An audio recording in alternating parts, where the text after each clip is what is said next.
Hey guys, welcome back to my channel. Today I'm going to share with you what I read in the month of May. May, in terms of the quality of books that I read, has been really great. I read a total of 7 books, which is really great considering that I'm a slow reader and also considering I did not have much spare time to read. So that's quite an achievement to read 7 books. The first book that I read was Killing Kate by Alex Lake. This was really interesting to when it started off, because there was a lot of intrigue and mystery. However, towards the end, the author could not convince me that this thing actually could happen. The circumstances surrounding the whole build-up of the mystery was quite unbelievable. I wasn't convinced. So basically, this book is about a woman called Kate, and she recently broke up with her long-term childhood teenage sweetheart boyfriend Phil. Phil did not take this in a very positive way. He's devastated. Kate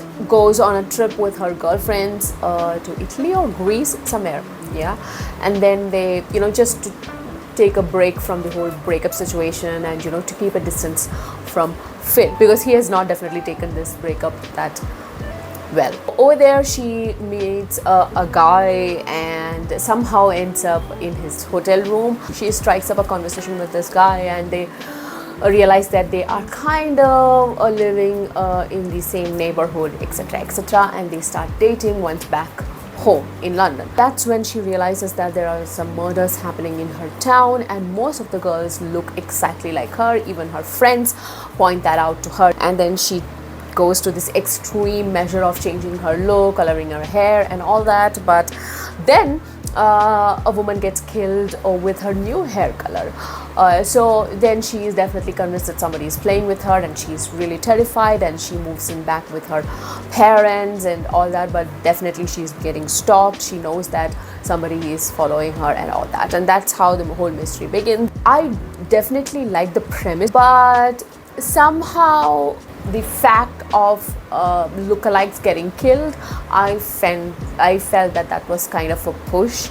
I think the author could have done without that, because the story towards the end, where why the murderer is targeting Kate, has its own weight. It stands on its own. It has nothing to do with her looks or how she looks. So I don't know, I wasn't convinced, so I gave it a 3-star. Next up, I read Seeds of War by João F. Silva. In fact, I had 2 contents related to this book. I had a review of the book, and also I had a wonderful discussion with the author himself, João, on my channel. So if you haven't watched it, go and check it out. The discussion is definitely spoiler free, so you can go and check it out and see what the book is about, and some interesting facts from the author himself. And I really loved this book for a debut fantasy novel. It hit the mark in so many ways. I am planning to get the physical copy because I read the Kindle version. So once it's available in India and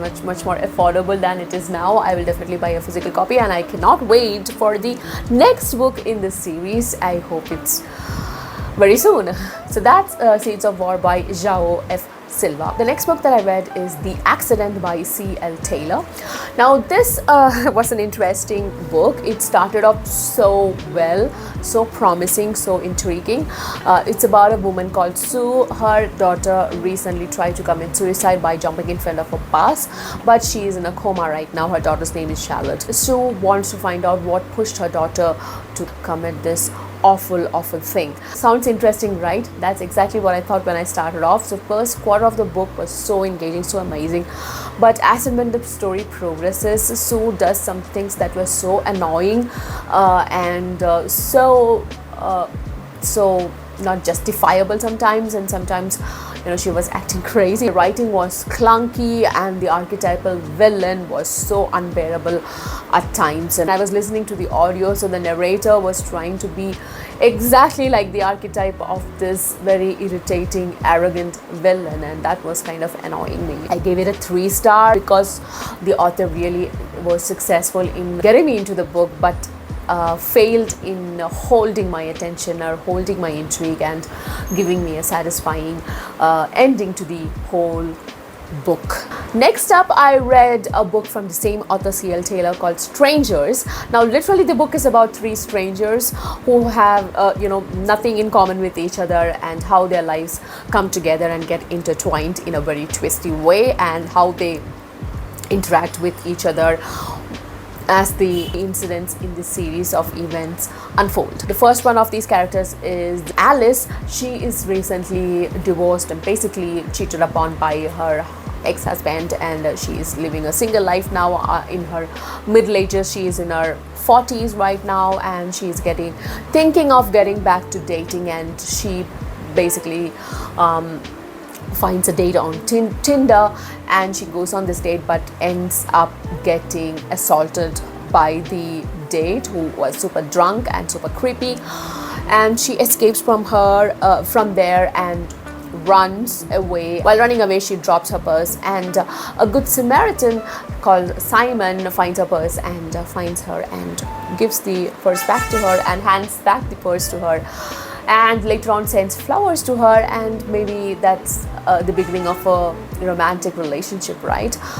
But as soon as she meets Simon, strange things starts happening in her life, and she also gets anonymous warning messages on her Facebook Messenger that Simon is not the person that she thinks he is. She's kind of really worried whether to continue the relationship with Simon or not, and Alice is working in a mall as a store manager.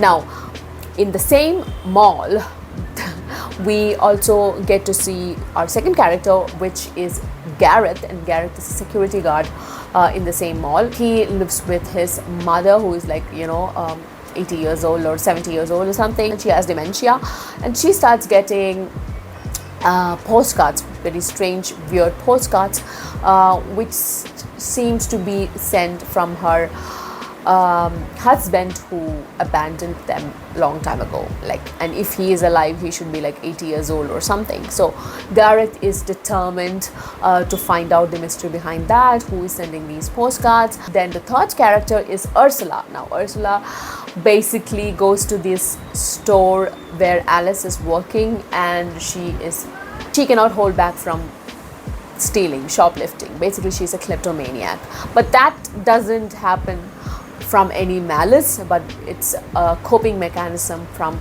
the trauma that she has gone through in her life, because she believes that she ended up killing her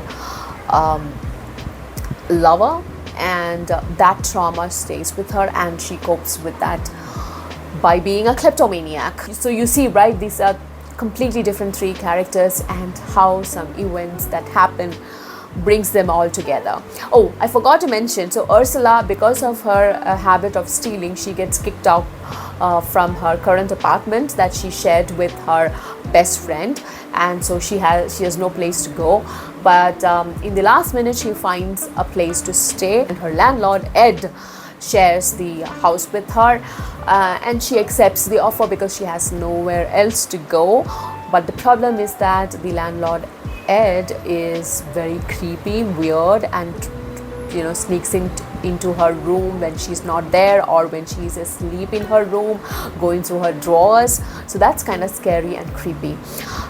So this book was a mix of a lot of mystery, intrigue, and a little bit of horror. Not horror exactly, a thriller element basically. And I really enjoyed listening to it, as opposed to the previous book from the same author. So I gave it a 4 star. So if you like a really nice thriller, go for it. That is Strangers by C.L. Taylor. Next up, I read Missing Molly by Natalie Barley. This book started off so well and promising, but again the ending kind of disappointed me, with again the archetypal villain, almost comical villain, and a very predictable ending. So I had to give it a 3 star. So basically, this is a story about a woman called Rachel Holloway. Rachel Holloway is working in a small local newspaper. Because the newspaper is not doing that good, they decide on a new idea to save the sinking ship, that is the newspaper. That is to start a podcast. True crime podcast is what they go for, and they decide to look into the case of of the disappearance of a little girl decades ago called Molly Foster. But Rachel is not ready for that because she has a very stable life right now. She has a boyfriend, she has a stable job, and she has found a way for herself, and she doesn't want anybody going digging into the disappearance of Molly Foster because she is Molly Foster. Now, that's not a spoiler, that's revealed to you in the beginning of the book itself. So you understand that she definitely has reason for nobody to go digging into Molly Foster's past. Overall, the book started off really good, but somewhere down the lane, the author lost me. Again, like I said, the villain was too cliched, and that kind of put me off. So that is Missing Molly by Natalie Berveli. Next up, I read The Shadow Rising by Robert Jordan, book number 4 in the We Love Time series. Oh my god, what a joy it was. This cemented my relationship with this book like forever. I cannot wait to start book number 5, Fires of Heaven. I had a great discussion about this book with my lovely book lover friends Anita, Kiran and Darshan. So go and check it out. I will leave the link in the description below. We had many things to say about many characters in this book, but still I think Matt and Perrin remain my favorites. For now, Matt is my favorite. I just love Matt. If you want to know more about what I and my friends thought about this book, go and check out our discussion on my channel. So that was The Shadow Rising by Robert Jordan. Last but not the least, I read The Grand Conspiracy by Janie Wirtz. As you know, I have a read along going on in my channel for this book. This is part of the Wars of Light and Shadow series. For this book also, I have a great, wonderful discussion with the author together with Nico from Nico's Book Reviews, Blaze from Under the Radar SFF, and T.L. Stewart, who is the author of A Drowned Kingdom. It is so fascinating to listen from Janie on her journey of writing this book. Every time I read her books, I'm fascinated by how poetic and beautiful her prose is, and also it frustrates me how underrated she is in the whole fantasy world. If you haven't read The Wars of Light and Shadow, and if you're looking for a great fantasy series, I would recommend The Wars of Light and Shadow to you. The main character Arathorn, I can guarantee you that he will become one of your favorite fantasy characters ever. So those were the books that I read in the month of May. What did you guys read, and if you have read any of the books that I've mentioned here, let me know what you think about them. So that's it for now, guys. I will be back soon with another video. Thanks for watching. If you haven't subscribed, please subscribe, like, share, comment. This is Angie signing off. Bye bye.